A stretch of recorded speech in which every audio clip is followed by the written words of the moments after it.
No começo dos anos 90, a Fórmula 1 viu a entrada de várias equipes pequenas na categoria, geralmente vindas de competições inferiores.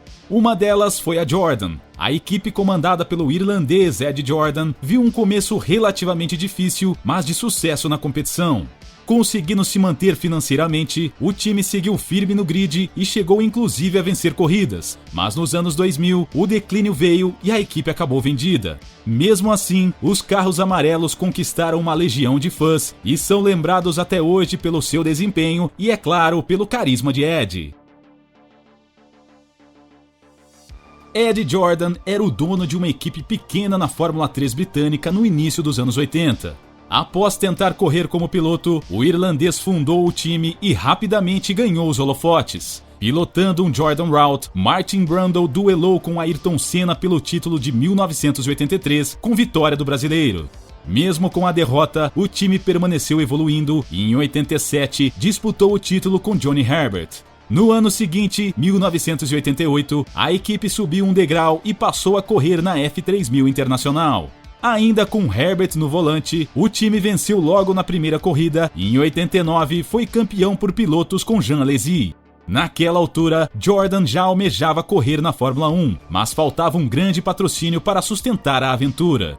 Ainda em 88, o dono de equipe colou alguns decalques da marca tabagista Camel no carro de Herbert. Depois, o irlandês conseguiu um acordo com um jornalista da Auto Sport e a foto de seu carro estampou a primeira página da revista. A marca não patrocinava Jordan, mas a vitória na primeira prova foi chamativa demais e a empresa passou a financiar o time.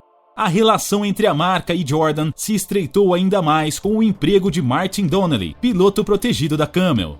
O projeto Fórmula 1 começava a ganhar forma ao final de 1989 e, de início, o irlandês pensou em comprar a Lotus. Mesmo com o declínio do time na Fórmula 1, a ideia não vingou. Jordan então decidiu colocar todo o seu dinheiro pessoal na empreitada, contratou alguns designers e produziu o carro em outubro de 1990. A expectativa de Jordan era de conseguir patrocinadores ao mostrar o carro funcionando na pista. Após se aproximar da Pepsi, a equipe conseguiu estampar a marca 7-Up em sua carenagem pelo valor de $2 milhões. A cor verde do carro também influenciou nas escolhas. Ed fez uma lista de todas as grandes empresas do mundo que tinham a cor no logotipo e o chefe da equipe foi atrás delas. Após algumas negativas, a Fujifilm aceitou patrocinar o time. Quando estava prestes a estrear na Fórmula 1, o time enfrentou um problema. A Porsche alertou Jordan que o nome 911 era de propriedade dos alemães e o seu uso poderia resultar em processos contra o irlandês. Após reclamar em uma reunião que isso significaria mudar toda a marca da equipe, a Porsche ofereceu a ele um 911 Carrera como compensação. Ed aceitou a oferta e mudou o nome do carro para 191.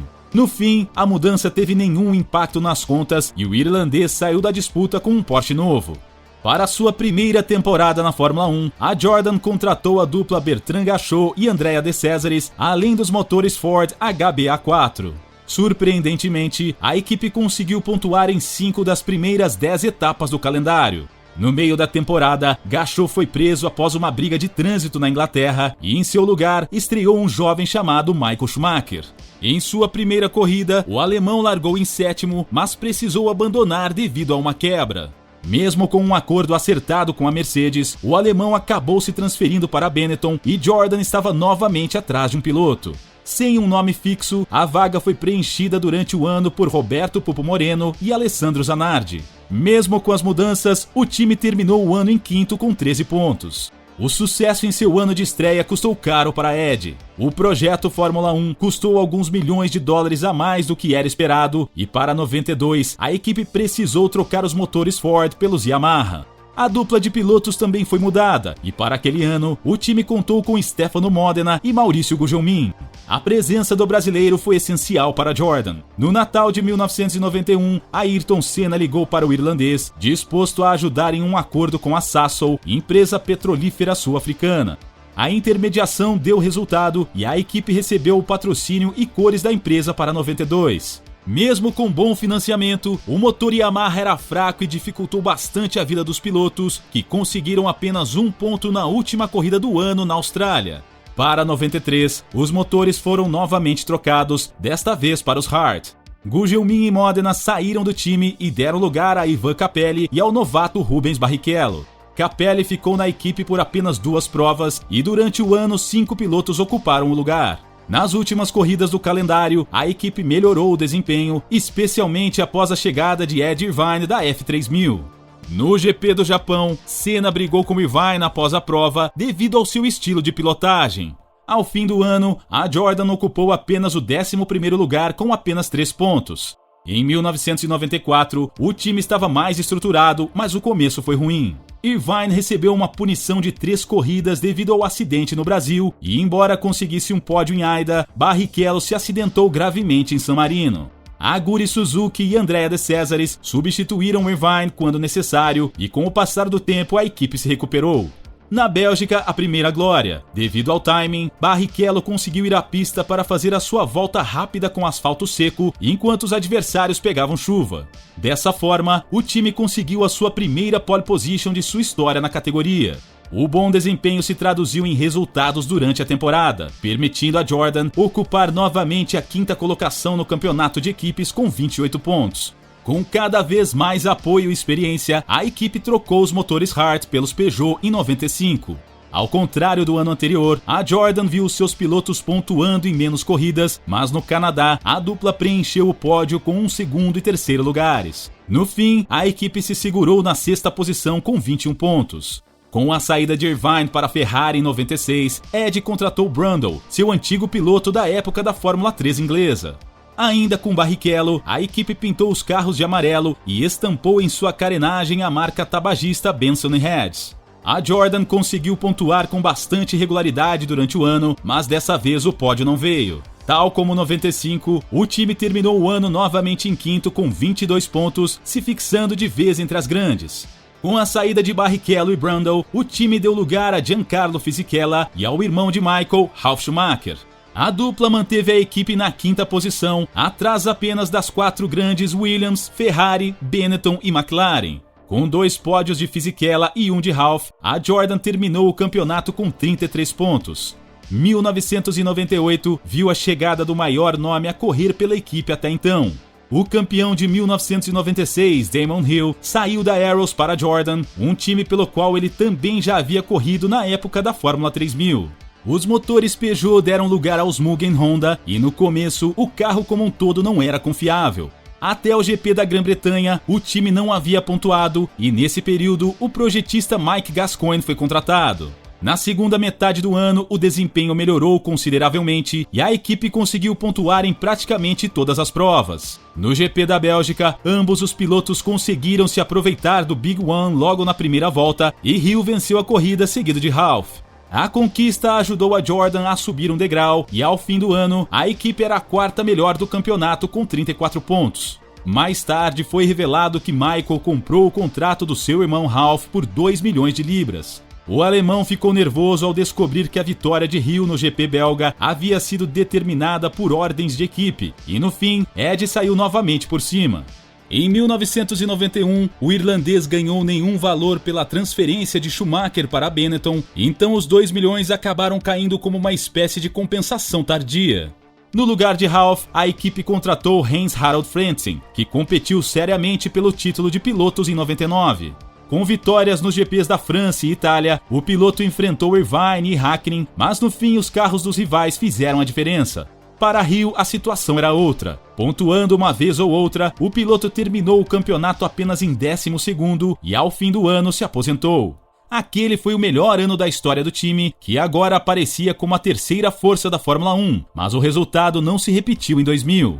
Jarno Trulli substituiu Hill e os pontos vieram em apenas 4 corridas. Frentzen também não conseguiu repetir o rendimento do ano anterior e os seus melhores resultados foram 2 terceiros lugares.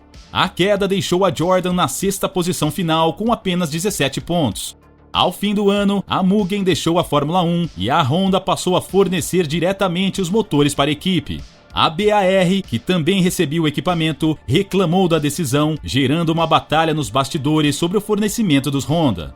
No meio do ano, os desentendimentos de Frentzen com Ed chegaram ao ponto crítico e o chefe da equipe dispensou o piloto. Em seu lugar, o irlandês colocou Ricardo Zonta, mas logo depois mudou de ideia e contratou Jean Alesi. Mesmo com todos os problemas, em 2001 o time conseguiu respirar melhor. Trulli, Alesi e Frentzen pontuaram e a Jordan voltou à quinta posição final. Na tentativa de agradar os japoneses na briga contra a BAR, Ed contratou Takuma Sato no lugar de Alesi, que se aposentou. A outra cadeira no time foi ocupada por Fisichella, que retornou a Jordan. A partir de 2002, a equipe começou a perder patrocinadores e a falta de dinheiro minou completamente o rendimento do time.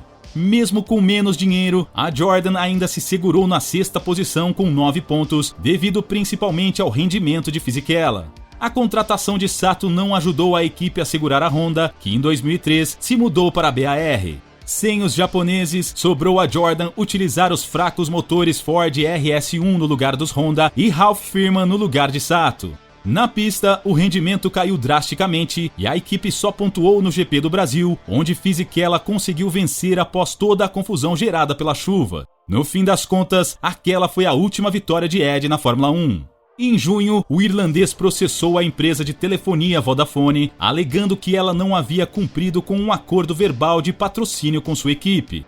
Além de desistir do processo, Jordan ainda precisou pagar os custos para a empresa. A situação da equipe piorou ainda mais com o grave acidente de Firman nos treinos do GP da Hungria. O piloto foi substituído por Isolto Baumgartner no GP húngaro e italiano, mas nada mudou. O time amargou a penúltima posição do campeonato, à frente apenas da Minardi com míseros 13 pontos. Ao ver a situação precária da equipe, Fisichella deixou a Jordan ao fim do ano. O processo frustrado da equipe com a Vodafone foi um golpe duro nas finanças do time. Sem dinheiro, o carro já não estava sendo desenvolvido corretamente e os pilotos eram no geral fracos. O time começou o ano de 2004 com Nick Heidfeld e o italiano Giorgio Pantano, que pouco conseguiram fazer. Sem o dinheiro dos patrocinadores, Pantano cedeu o lugar para Timo Glock, que conseguiu pontuar no Canadá junto com Heidfeld.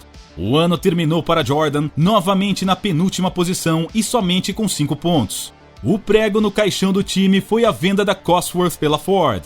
Com o acordo, Ed ficou sem motores para 2005, mas de última hora conseguiu os equipamentos da Toyota. Sem opções, Jordan se reuniu com Alex Schneider da Midland Group por intermédio de Bernie Ecclestone e a equipe acabou vendida por 60 milhões de dólares. O nome do irlandês ainda foi mantido naquele ano e o time correu com Naren Karthikeyan e Thiago Monteiro nos cockpits. Devido ao uso dos pneus Bridgestone, a Jordan conseguiu se manter na pista durante o infame GP dos Estados Unidos, junto da Ferrari e Minardi. Dessa forma, Monteiro conseguiu o último pódio de Jordan na Fórmula 1 com um terceiro lugar. Pelo resto do ano, a equipe ocupou apenas o fim do grid, onde ficou brigando pelas últimas posições com a Minardi. Com o contrato de venda assinado, a Jordan virou oficialmente a Midland MF1 Racing em 2006.